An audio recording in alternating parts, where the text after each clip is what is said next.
राजधानी रायपुर का, जहां पर हमारे साथ रेजिडेंट एडिटर अवधेश मिश्रा जी जुड़ गए हैं। इसके साथ ही हमारे साथ जुड़ेंगे खास मेहमान अजय गंगवानी जी, कांग्रेस प्रवक्ता हैं। इसके साथ ही श्रीचंद सुंदरानी जी हमारे साथ जुड़ेंगे, पूर्व विधायक बीजेपी। इसके साथ ही अनिरुद्ध दुबे जी, वरिष्ठ पत्रकार, हमारे साथ जुड़ेंगे।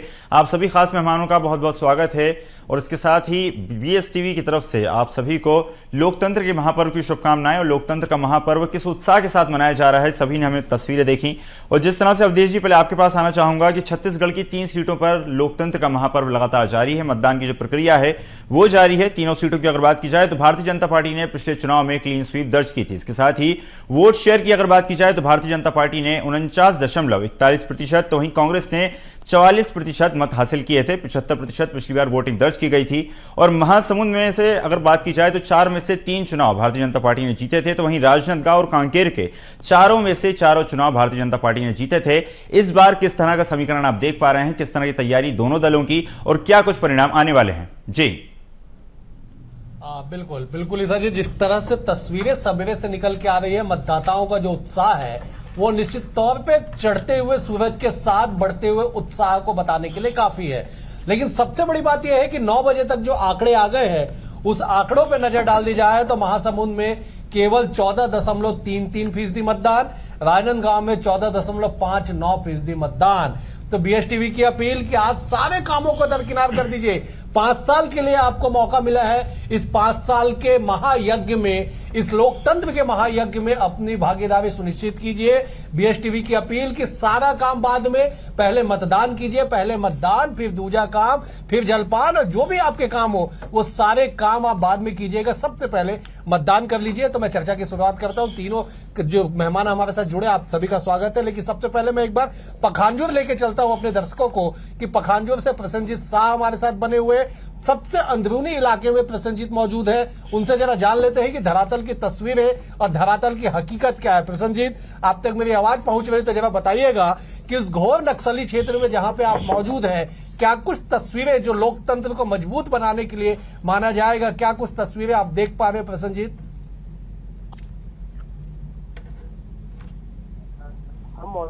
जी, आपको मैं बताना चाहूंगा सर, हम मौजूद है नक्सली क्षेत्र लाल फेमस हुआ करता नाम से सुरक्षा बल और शासन बल और एंटी नक्सल ऑपरेशन के तहत यहाँ पर जितने भी गश्त किए हुए सुरक्षा बल है, और आए दिन माओवादियों के भी मारे जाने की भी खबर आती है। और अभी कुछ दिन पहले ही 29 माओवादी सर्जिकल स्ट्राइक जैसे बड़े ऑपरेशन में वो ढेर हो चुके हैं। और इस जगह पे बुलेट के सामने बैलेट भारी पड़ता हुआ नजर आया है। और हमने आपको तस्वीरें भी दिखाई थी कि यहाँ पर भर भर के मतदाता घर से बेखौफ होकर के लाल आतंक का जो कहर था, वो कहर लगभग 90% मिटता हुआ नजर आया है। क्योंकि जिस समय में वोटिंग के लिए कोई बाहर नहीं निकलते थे, और आज के डेट में भर भर के मतदान केंद्र पे मतदाताओं की भीड़ उमड़ पड़ी है। बिल्कुल बिल्कुल प्रसन्नजीत, आपने बिल्कुल सही कहा कि लोकतंत्र की सुखद जो तस्वीर है कि मतदान केंद्रों पर अगर मतदाताओं की कतार लग रही है, वो भी पखानजोर जैसे क्षेत्र में, सबसे अंदरूनी क्षेत्रों में, तो ये लोकतंत्र को मजबूती देने के लिए निश्चित ही अपनी भागीदारी सुनिश्चित करने की तस्वीर है। लेकिन प्रसन्नजीत, जरा ये भी बता दीजिए कि राजधानी के चकाचौंध से लेके देश की राजधानी दिल्ली तक का माहौल, और बस्तर के अंदरूनी क्षेत्रों में, कांकेर के अंतिम क्षेत्र में क्या कुछ माहौल राजनीतिक तौर पे आपको दिखाई पड़ा जिसका असर मतदाताओं पे जो संभवतः देखने को मिल सके? प्रसन्नजीत, देखिए, यहाँ पर एक बहुत बड़ा फैक्टर रहा है कि यहाँ के युवाओं से बातचीत किए तो युवाओं का भी कहना रहा है कि हम प्रगति के साथ है, देश उन्नत हाथों पे विराजमान है। और फिर से एक बार मोदी सरकार के भी नारे भी उनके द्वारा लगाए गए हैं। और कुछ मतदाताओं के मौन रूप से गुप्त मतदान के हिसाब से उनका भी मैंने हामी भरा हुआ था कि नरेंद्र मोदी जी को एक बार फिर से प्रधानमंत्री बनाने की आशा है। और बात करें प्रगति की, तो प्रगति यही बयां करती है कि जो प्रगति, जो उन्नति हुआ है कि आज बच्चे स्कूलों पे। चलिए अवधेश जी, ओवर टू यू। बेहद शुक्रिया ईसा जी। मैं एक बार फिर से कोशिश करूंगा मनमोहन के पास जाने की। मनमोहन, अगर आप तक मेरी आवाज पहुंच रही हो तो जरा बताइएगा कि गरियाबंद के कौन से अंदरूनी क्षेत्र में आप मौजूद हैं और लोकतंत्र की कौन सी तस्वीर आप दर्शकों को दिखाना चाहते हैं? मनमोहन। बिल्कुल, देखिए अवधेश, इस वक्त हम गरियाबंद जिले के मुड़ा गांव मतदान केंद्र में मौजूद हैं और हम सुबह से ही मतदान केंद्रों पर पहुंच रहे हैं। तो मतदान केंद्रों में जो तस्वीर है वो सुकून भरा तस्वीर है और सबसे ज्यादा जो महिलाएं हैं वो मतदान केंद्र में पहुंचकर लोकतंत्र के महापर्व में भाग ले रहे हैं। देखिए मॉक ड्रिल जब हो रहा था और सुबह 6 बजे से ही जो मतदाता हैं वो मतदान केंद्रों पर लंबी लंबी कतारें में खड़े होकर अपने बारी का इंतजार कर रहे थे। मतलब साफ है कि लोकतंत्र के महापर्व में हिस्सा लेने के लिए मतदाता भी आतुर है। देखिए गरियाबंद जिले की बात करूं तो गरियाबंद जिले में अवधेश 9 मतदान केंद्र ऐसे हैं जो अति संवेदनशील मतदान केंद्र हैं। आमा मोरा और ओड़ मतदान केंद्रों में पहले से ही हेलीकॉप्टर के माध्यम से मतदान दलों को रवाना कर दिया गया है और बाकी जो मतदान केंद्र है उन मतदान केंद्रों पर सुरक्षा के चाक चौबंद व्यवस्था किए गए हैं। किसी भी तरीके से कोई अव्यवस्था न हो उसे लेकर जो मतदान दल है या फिर वो जिले के जो टीम है वो लगातार मॉनिटरिंग कर रही है। लगातार सुबह से ही मतदान केंद्रों पर सबसे ज्यादा महिलाओं की भीड़ देखी जा रही है। ये आपको तस्वीर दिखाऊंगा, कैमरामैन थोड़ा सा दिखाएंगे।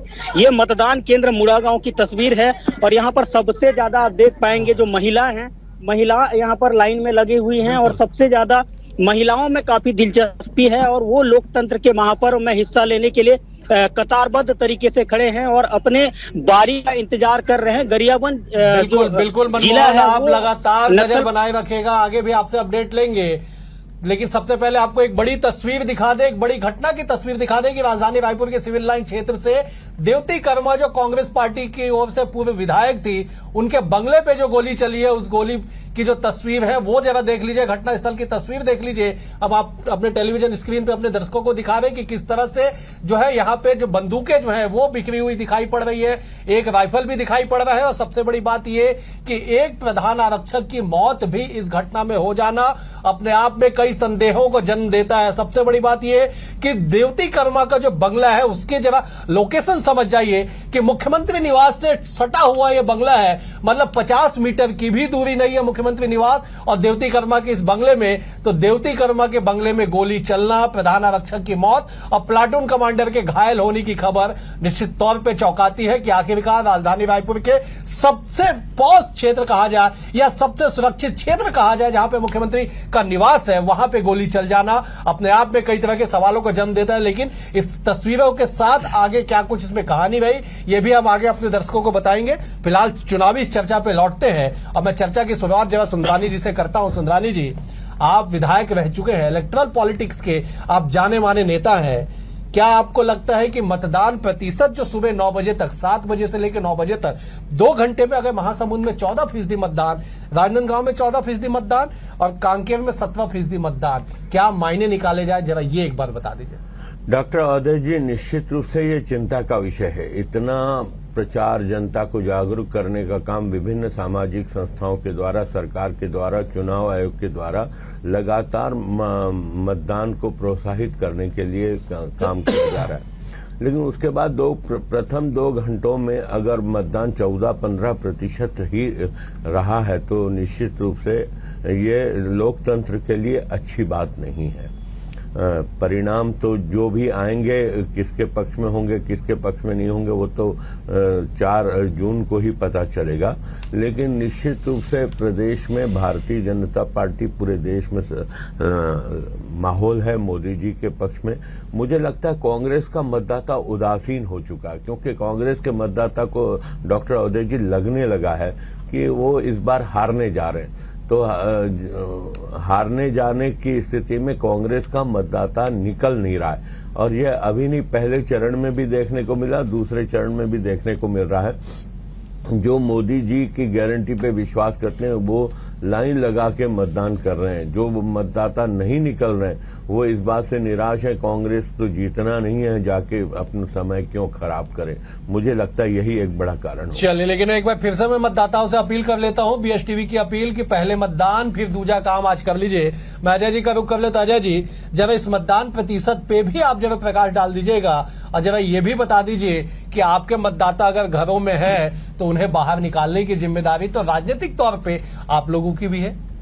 देखिए अवधेश जी, महत्वपूर्ण यह है कि जो जिस प्रकार के मतदान के प्रतिशत में कमी है, ये स्पष्ट इस बात का संकेत है कि केंद्र की मोदी सरकार 10 साल तक जो देश की जनता को ठगने का प्रयास करी है, कोई उनके प्रति न उत्साह है, लगातार वादा खिलाफी का जो चरित्र है। और देखिए, आप एक महत्वपूर्ण बात कहना चाह रहा हूं कि शहरी वोटर्स में वोटिंग परसेंट कम हो रहा है। सामान्यतः ये माना जाता है कि शहरी वोटर्स भारतीय जनता पार्टी से ज्यादा प्रभावित है, ग्रामीण जो वोटर्स है वो हमारे कांग्रेस के हैं। अब पहले चरण के भी अगर 102 सीट की बात करूं, कहीं ना कहीं जो 102 चरणों का चुनाव आया है, ये स्पष्ट से दिख रहा है कि दक्षिण में भाजपा साफ, उत्तर में हाफ, ये भारतीय जनता पार्टी का ग्राफ, जिसका नतीजा है कि कहीं ना कहीं भारतीय जनता पार्टी के नेता, केंद्र की मोदी सरकार डरी हुई, घबराई हुई और बौखलाई हुई है। इसका नतीजा है कि आज ना वो महंगाई पे चर्चा करना चाहती है, न बेरोजगारी पे चर्चा करना चाहती है, न आर्थिक असमानता पे। अभी देखिए, राजस्थान के बांसवाड़ा में माननीय प्रधानमंत्री जी का बयान सुन लीजिए, क्यों वोटों के ध्रुवीकरण के लिए किसी विशेष संप्रदाय पे प्रश्न चिन्ह लगाना। आज देश की माता और बहनों के दाम्पत्य जीवन के शुद्ध प्रतीक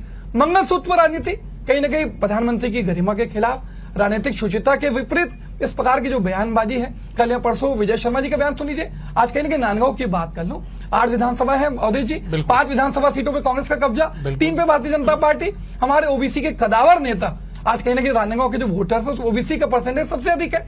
आज जहां जहां वो चर्चा पे जा रहे हैं, उनसे पूछते क्या संतोष पांडे जी 5 साल में देखे तो ये लापता सांसद, जो निष्क्रिय सांसद है, ये ऐसे भूपेश जी हैं जो 6 बार के विधायक, आज मध्य प्रदेश में विधायक रहे, मंत्री रहे, पूर्व मुख्यमंत्री रहे। तो कहीं ना कहीं संतोष पांडे जी के मुकाबले भूपेश बघेल को ज्यादा जन समर्थन, नांदगांव की जनता का प्यार, इसने आशीर्वाद मिल रहा है। इसका नतीजा है कि भारतीय जनता पार्टी की बौखलाहट के कारण विजय शर्मा जी को इस प्रकार का बयान देना पड़ रहा है, जो नफरत, उन्माद और कहीं ना कहीं बांटने की राजनीति, ये मुद्दों को डाइवर्ट करने का प्रयास। बिल्कुल अजय जी, मैं लौटूंगा एक बार अनिरुद्ध जी का रुख कर लेता हूं, वरिष्ठ पत्रकार हमारे साथ बने हुए। अनिरुद्ध जी, जरा वही सवाल मेरा आपसे भी है कि वोटिंग परसेंटेज को लेके क्या आपका अनुभव कहता है, और अगर 2 घंटे में इस अप्रैल के माह में भीषण गर्मी में सुबह जब सबसे ज्यादा मतदान का प्रतिशत जहां पे दर्ज किया जाता है, वहां पे केवल 14.33% मतदान महासमुंद में। देखिए, जहां के कम मतदान की आप बात कर रहे हैं, तो जो प्रथम चरण का मतदान था यहाँ पे जो छत्तीसगढ़ में हुआ, एक ही सीट पे बस्तर में, तो उसका मिला जुला था। कहीं पे बहुत उत्साह भी दिखा था, तो कहीं पे बिल्कुल नहीं दिखा। और देखिए क्या है कि मैं पूरे देश भर की बात करता हूँ, बिल्कुल कम मतदान जो है सबसे ज्यादा चिंता का जो कारक जो बना हुआ है, वो भारतीय जनता पार्टी के लिए बना हुआ है।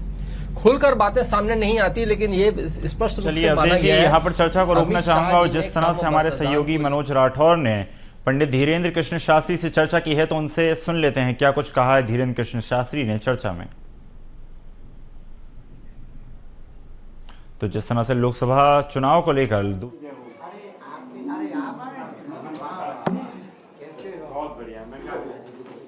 मैं यो वजह से आया हूँ स्पेशल। एक बात, एक तो वो जो आपने मेरे को बोला था, वो मेरा काम पूरा हो गया, इसलिए मैं आके दर्शन करने आया हूँ। तो ये तस्वीरें आपको दिखा रहे हैं खजुराहो से, जहां पर लोकतंत्र का महापर्व है, आप भी वोट डालेंगे जी, क्या कहेंगे? बिल्कुल बेझिझक प्रत्येक भारत में रहने वाले भारतीयों का ये कर्तव्य और कर्म है कि आज इस महापर्व में अपना मतदान अवश्य करें, स्वविवेक से जाकर के मतदान में इस महापर्व में सम्मिलित हों, क्योंकि ये दुनिया का सबसे बड़ा लोकतांत्रिक देश है ये। इस महापर्व में अगर सम्मिलित नहीं होंगे तो हमें लगता है कि हम अपने साथ ही गलती। हिंदू राष्ट्र का एक बड़ा मुद्दा है, इसको लेकर आप बड़े बेबाकी से बात भी रखते हैं जब आपके प्रवचन होते हैं। हिंदू राष्ट्र भारत है। हिंदू राष्ट्र का जो हमारा उद्देश्य है वो केवल ये है कि भारत की जातिवाद मिटे, भारत में जो आंगड़े और पिछड़े की लड़ाई है ये खत्म हो, भारत में जो ये कुरीतियां हैं ये खत्म हो। और हिंदू राष्ट्र का उद्देश्य हमारा केवल हिंदू नहीं, हिंदू राष्ट्र का मतलब सनातन के ध्वज के नीचे सब रहें पर कायदे में रहें। कायदे में रहेंगे तो फायदे में रहेंगे। राम मंदिर भी बना है इस बार मोदी सरकार में, उसको कैसे देखते हैं चुनावी लिहाज से? चुनावी लिहाज से तो हम बहुत ज़्यादा कुछ कह नहीं पाते हैं, लेकिन राष्ट्र के हित के लिए हुआ। राम इस राष्ट्र की आत्मा है, राम इस राष्ट्र के परमात्मा है, राम विश्व के परमात्मा है। तो ये राष्ट्र के लिए और विश्व के लिए एक बहुत नया अनूठा संदेश गया। तो चुनाव पे तो हमारा कुछ कहना नहीं, लेकिन एक ही बात कहेंगे, भारत के लिए बहुत अच्छा है। एक अपील भी चाहेंगे आपसे, क्योंकि बीएसटीवी भी अपील कर रहा है कि ज़्यादा से ज़्यादा वोटिंग परसेंटेज रहे। कोई गर्मी का समय है, हालांकि पिछले फेज में मतदान का जो प्रतिशत था वो कम था, आपसे एक अपील चाहेंगे। हमने वैसे कल वीडियो जारी किया। पुनः आपके चैनल के माध्यम से हम समूचे भारतवर्ष में रहने वाले बागेश्वर धाम के प्रियजन एवं सभी परिवारजनों को करबद्ध प्रार्थना करेंगे कि मतदान महापर्व है। हमारा भारत अनेक त्योहार मनाता है, उसमें एक वोटिंग करने का एक त्योहार है। उस त्योहार में आप जरूर सम्मिलित हों, सारे काम छोड़ दें, सबसे पहले वोट दें, स्वविवेक के साथ वोट देने जरूर जावें। राष्ट्र हित के लिए, राष्ट्र को मजबूत और लोकतंत्र को मजबूत बनाने के लिए वोट अवश्य दें। बिल्कुल वोट अवश्य दे अपील भी की है BSTV के माध्यम से और कहा है कि राष्ट्र के हित में जो है आम आदमी वोट जरूर करे। कैमरामैन तपन के साथ मनोज राठौर, BSTV, छतरपुर। आपने किस तरह से धीरेन्द्र कृष्ण शास्त्री ने चर्चा में BSTV के कहा कि सबसे पहले वोट देना जरूरी है, लोकतंत्र की मजबूती के लिए वोट देना प्रत्येक नागरिक के लिए बेहद जरूरी है। एक बार फिर चर्चा का रुख करते हैं। अवधेश जी, धीरेन्द्र कृष्ण शास्त्री ने भी वोट करने की अपील की है और उनका कहना है कि देश को मजबूत करने के लिए वोट देना बेहद जरूरी है। Over to you. आपने सही कहा कि देखिए जो मतदान प्रतिशत है वो निश्चित तौर पे गर्मी को देखते हुए चिंता का विषय है कि आखिरकार तमाम प्रयास अगर एक एक लोकसभा सीट पे जाके PM मोदी वोट अपील करते हैं, राहुल गांधी वोट अपील करते हैं, शासन प्रशासन भी वोट अपील लोगों से कर रहा है, उसके बाद भी अगर 14-15% के आसपास में मतदान होगा तो निश्चित तौर पे ये चिंता का सबब है। मैं निवेदु जी का रुख करता। निवेदु जी, माफी चाहूंगा, मैंने आपको इंटरप्ट किया था, आप कंटिन्यू कर लीजिए। देखिए, जहां तक कि मैं वही कह रहा था कि ये भारतीय जनता पार्टी के लिए जो है धीमी गति का मतदान या फिर कम मतदान जो है चिंता का विषय है। खैर अभी तो और एक चरण बाकी है, आज के बाद और होगा। और जहां तक के देखिए क्या है कि यहाँ पे जो है मुद्दे, ये ऐसा लोकसभा चुनाव है कि दिन प्रतिदिन मुद्दे जो है नए नए आ रहे हैं। मतलब राजनीति की जो है बंजर जमीन पर इस चुनावी जो है माहौल में तरह तरह की जो है प्रजाति के जो है पौधे रोपे जा रहे हैं। जहां तक के अब देखिए क्या है कि वहां पे जो है 1 लाख रुपए देने की बात आई तो एक मुझे चिंता का कारक था, सीधे मनोमस्तिष्क पर असर करता है महिलाओं के।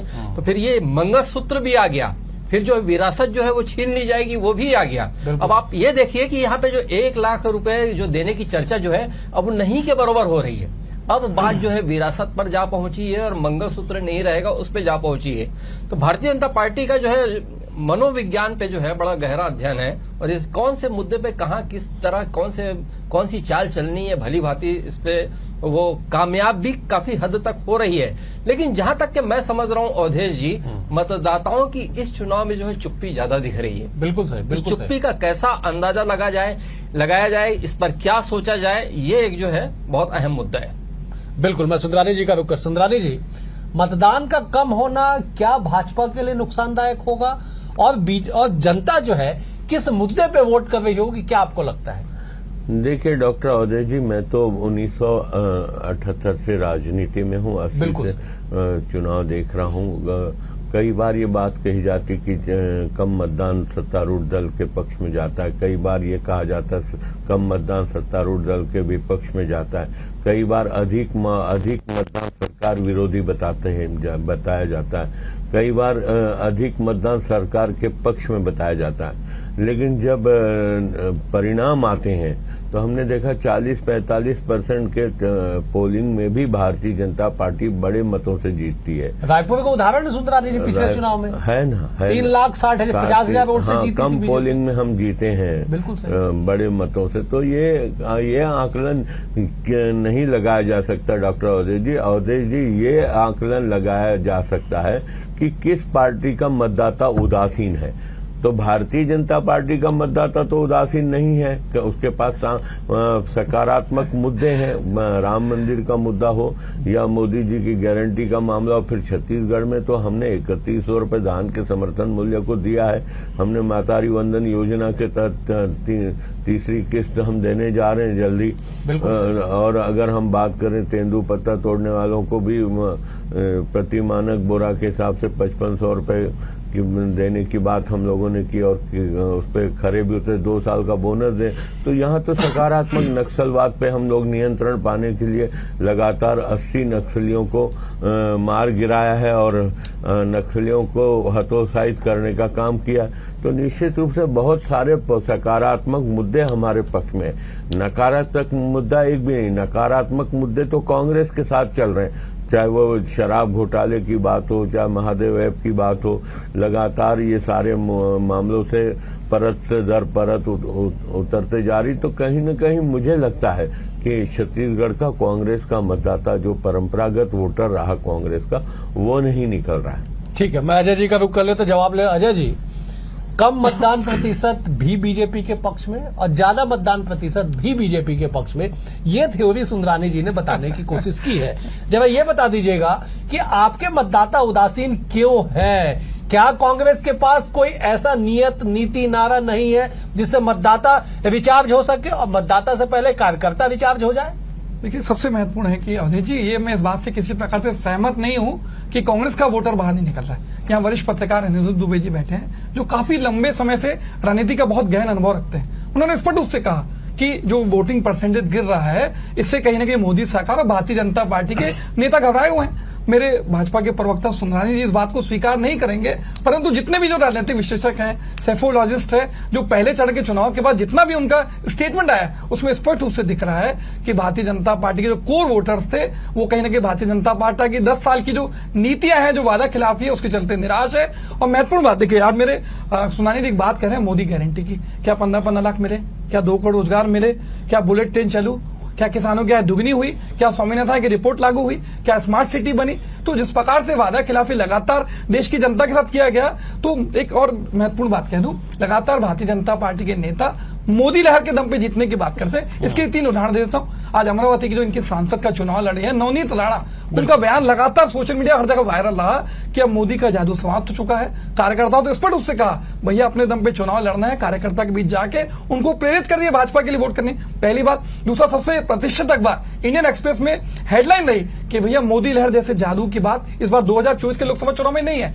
तीसरी बात, आरएसएस का जो मुख्य भ्रष्ट ऑर्गेनाइजर, वो भी स्पष्ट रूप से कह रहा है कि मोदी के चेहरे पे और हिंदुत्व में राजनीति करके आप सरकार नहीं बना सकते। ये तीनों प्रमुख बिंदु स्थापित करते हैं कि मोदी लहर जैसी बात नहीं है, मोदी का जादू समाप्त हो गया। आखिरी सबसे महत्वपूर्ण बात कह दूं, अनिरुद्ध जी ने एक बहुत अच्छी बात कही कि भारतीय जनता पार्टी लोगों की मानसिकता के साथ खेलने का प्रयास कर रही है। आज वो 100 दिन की महंगाई नहीं कर पा रही, उस पर चर्चा नहीं करना चाहती। 45 साल का बेरोजगारी पर उस पर चर्चा नहीं करना चाहती। लेकिन मैं आखिरी 2 सेकंड में आपको इसलिए टोक रहा हूं, अनिरुद्ध जी ने ऐसा कुछ भी नहीं कहा जो आप उनको इस तरह से बता रहे हैं। नहीं, कंटिन्यू कर। मैं देखिए स्पष्ट कर रहा हूं, मैं आपके बहुत सोच समझ के इस बात को कह रहा हूं। मैं अनिरुद्ध जी ने एक बात कही कि कहीं ना कहीं जो राजनीति है वो आज मंगलसूत्र पे, आज विरासत कर पे आ चुकी है। मैं ये उनकी बात को, मैं इसी की बात करना कर रहा हूं। आज चर्चा किस बात पे होनी चाहिए? जो 100 दिन में महंगाई की बात हो, 45 साल का बेरोजगारी। देखिए, मैं विरासत कर की बात स्पष्ट करना बहुत जरूरी है। जयंत सिन्हा जो वित्त राज्य मंत्री थे भारतीय जनता पार्टी में, और अरुण जेटली, इन्होंने दोनों ने विरासत कर का समर्थन किया था, उसका प्रयास किया, लेकिन लागू नहीं कर पाए। उसका ठिकाना कांग्रेस पार्टी में फोड़ने का प्रयास हमारे राजीव गांधी ने 1987 में विरासत कर हटाया। ये मोदी जी राजनीति का प्रयास है, धर्म के नाम पे, संप्रदाय के नाम पर लोगों को बांटने का जो प्रयास है आपत्तिजनक। मैं अनिरुद्ध जी का रुख कर। अनिरुद्ध जी, इसी को कहते हैं बयानों का आशय और मतलब कुछ अलग निकाल लेना।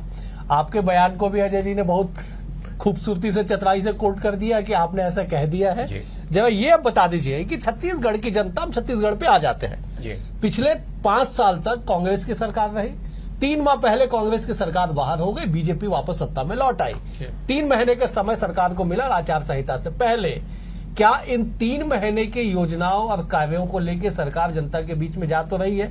क्या उसका असर आपको देखने को मिल रहा है? आप न केवल राजधानी बल्कि प्रदेश के हर स्थानों से आपके पास खबर आ रही है। देखिए अवधेश जी, पहली बात तो ये कि मेरे जो होनहार भाई अजय गंगवानी जी, जो उन्होंने कहा, वो मेरा सम्मान करते हैं, उसके लिए बहुत बहुत धन्यवाद। लेकिन मैंने ऐसा नहीं कहा कि मानसिकता के साथ कह दिया था खेलने का प्रयास। मुद्दों को डाइवर्ट। मैंने कहा कि भाजपा जो है मनोविज्ञान पढ़ने में माहिर है। मैंने टोक दिया। जी, आप कंटिन्यू। जी, अब मैं कंटिन्यू कर रहा हूँ अपनी बात को। जहां तक के जो है सरकार के 3 महीने 4 महीने की बात कर रहे हैं अवधेश जी, छत्तीसगढ़ के सरकार की, अभी इस पूरे चुनाव में जो सरकार ने काम किए उसकी चर्चा कहीं नहीं है। अभी सिर्फ चर्चा ये है कि मोदी जी क्या बोल रहे हैं, राहुल गांधी जी क्या बोल रहे हैं, प्रियंका गांधी जी क्या बोल रही हैं और अमित शाह जी क्या बोल रहे हैं। और देखिए क्या है कि आप पिछले चुनाव का आपके पास भी अनुभव है अवधेश जी, 2019 के चुनाव का। राष्ट्रवाद इस कदर जो है वो मुद्दा लोगों के दिमाग में बैठा बिल्कुल कि उसकी क्या परिणति रही, इससे आप भली भांति वाकिफ हैं। और अभी भी जो चर्चा चल रही है ये सब की 4 महीने में सरकार ने क्या किया छत्तीसगढ़ की, ये कहीं कोई चर्चा में नहीं है, कहीं कोई लोगों के दिमाग में नहीं है, कोई मुद्दा नहीं है, इस पे कोई बातचीत नहीं हो रही है। बातचीत हो रही है जी, तो वो सिर्फ इस पर हो रही है कि 1 लाख जो है महिलाओं वाला, उनमें जिज्ञासा है कि क्या सही है क्या सही नहीं है, जो कांग्रेस की तरफ से महिलाओं को देने की बात कही गई। अब जो है मैं फिर वही कहूंगा, मनोविज्ञान पढ़ने में माहिर पार्टी, देखिए क्या कि मंगलसूत्र का मामला है, मतलब कितना जो जुड़ा हुआ है, एकदम गहराई से जुड़ा हुआ है। तो मंगलसूत्र जो है आपका सलामत नहीं रहेगा। बात हो रही है जो कहा गया उसकी बात है। फिर विरासत, मतलब आपकी जो है संपत्ति बिक जाएगी, आधी हो जाएगी संपत्ति, जो 55% जो है सरकार के हिस्से में चली जाएगी, 45% रहेगी। वो एक सैम पित्रोदा जी, अच्छा सैम पित्रोदा जी जो अमेरिका में बैठे हैं, उनकी बात जो है देखिए, रायपुर से उनका गहरा रिश्ता है, बिल्कुल सही, छत्तीसगढ़ से गहरा रिश्ता है, रायपुर में उनके रिश्तेदार रहते हैं, कभी कभार सैम पित्रोदा जी रायपुर भी आते हैं, बिल्कुल सही। तो बात जो है अवधेश जी, मैंने वही कहा, मंगलसूत्र की, 1 लाख की, विरासत की। और देखिए कमाल की बात है कि हर एक दिन नया मुद्दा आ रहा है हर एक दिन नया शिगुफा छोड़ा जा रहा है। बात मैं खुलकर नहीं कहूंगा, लेकिन ध्रुवीकरण की जबरदस्त कोशिश इस लोकसभा चुनाव में हुई है।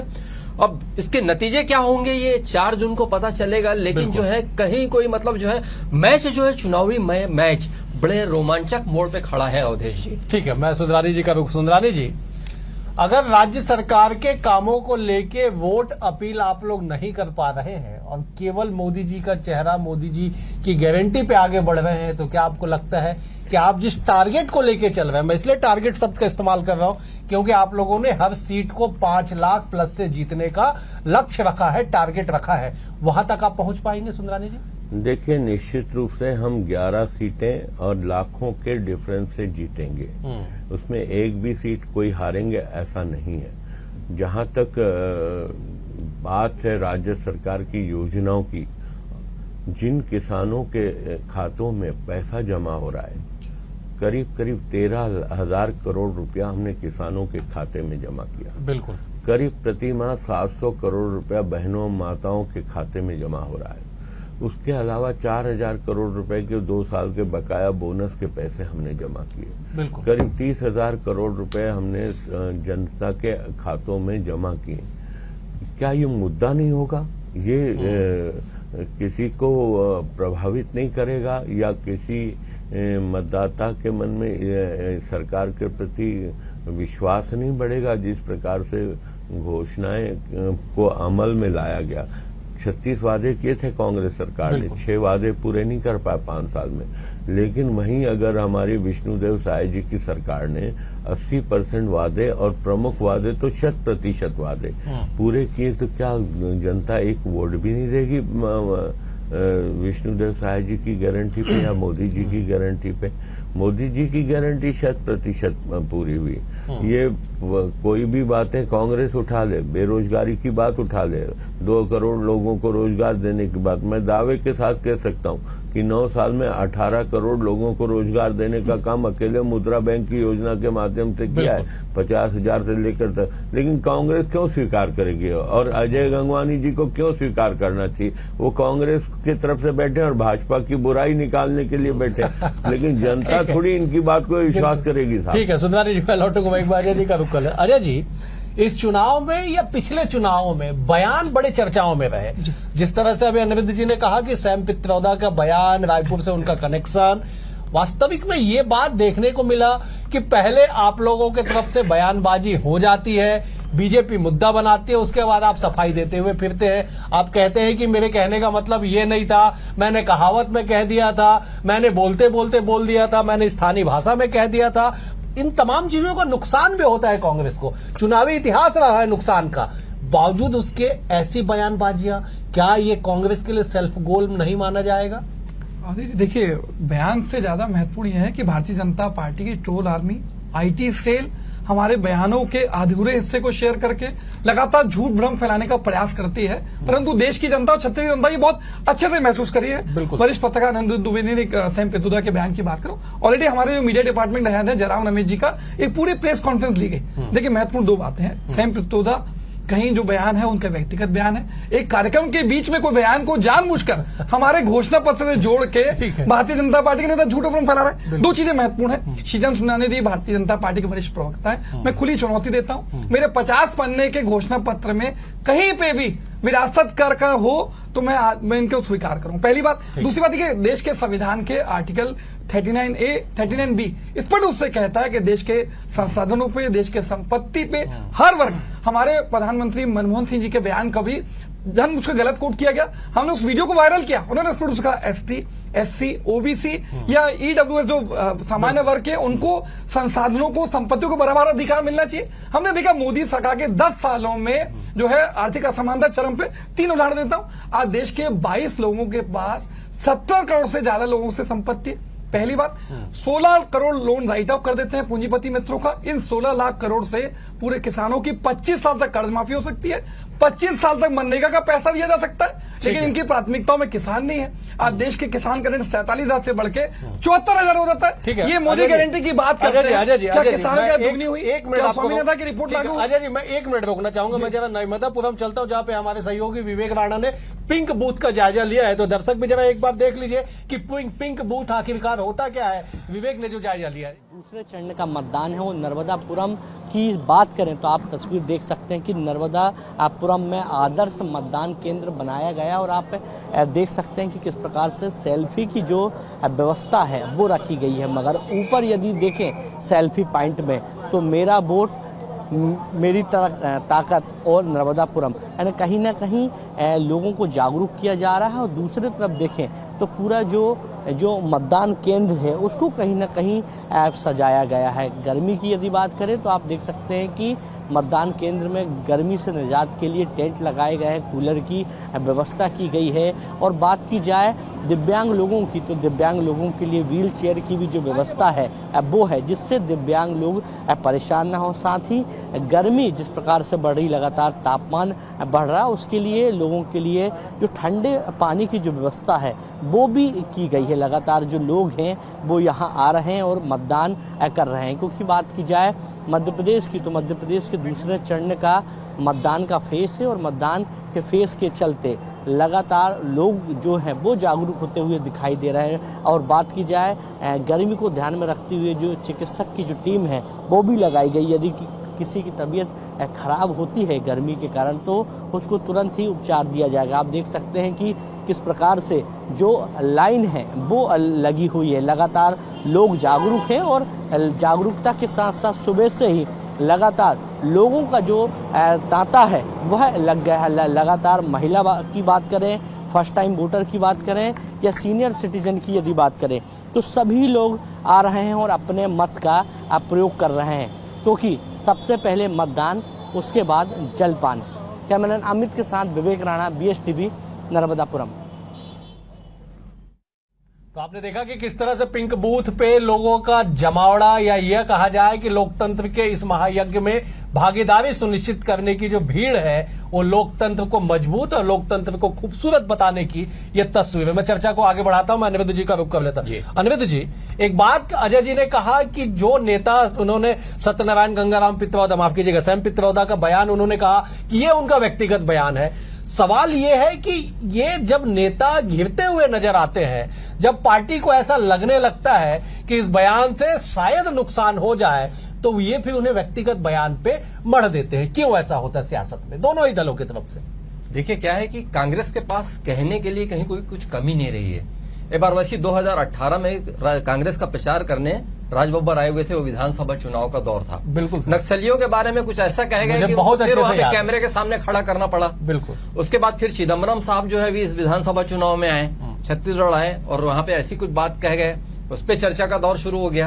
एक बार ऐसी जयराम रमेश जी के साथ हुआ था। लेकिन देखिए क्या है, कांग्रेस के पास कहने के लिए बहुत कुछ है, लेकिन उसको कैसे अनुज जी, जयराम रमेश जी का आपने जिक्र किया, राजेंद्र तिवारी जी का बयान याद है आपको, रायपुर में? बिल्कुल, वो अटल जी के लिए उन्होंने कहा था। मैं जयराम रमेश जी का आपने जिक्र किया, 2 बार उन्हें पीसी करनी पड़ी MSP को लेकर। उन्होंने सुबह 11 बजे अलग पीसी की, शाम को फिर पीसी करनी पड़ी अपने बयान पे सफाई देने। 2 बार पीसी। और अवधेश जी, जो मैं महत्वपूर्ण लाइन बोलने जा रहा हूं कि कांग्रेस के पास अवसर होते हैं, पता नहीं क्यों उसका उसका प्रेजेंटेशन नहीं हो पाता। अरे राम जन्मभूमि का ताला तो राजीव गांधी जी ने खुलवाया था।